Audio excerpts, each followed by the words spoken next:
মুহাম্মদ আরবি সাল্লাল্লাহু আলাইহি ওয়াসাল্লাম বলেছেন, ইদা তারাকতুমুল জিহাদ ফাসাল্লাল্লাহু আলাইকুম জিল্লা হাত্তা তাকিউ ইলা দীনিকুম ইলা জিহাদিকুম।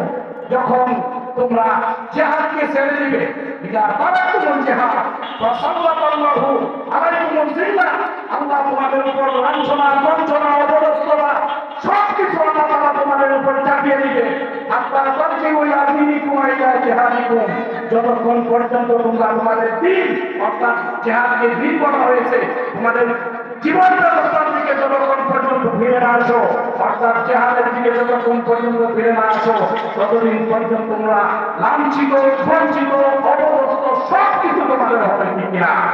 সেই জন্য 20 বছর পর্যন্ত আমেরিকা আফগানিস্তানের মধ্যে মানুষকে হত্যা করেছে, মানুষকে শহীদ করেছে, কিন্তু আল্লাহ তাআলা এই আফগান জাতির মাধ্যমে আমরা পৃথিবীর মধ্যে কিয়ামতের পতাকা পৃথিবীর ভূখণ্ডের মধ্যে আবার আল্লাহ তাআলা উঠিয়ে করেছেন ঠিক না, আবার উঠিয়ে করেছেন।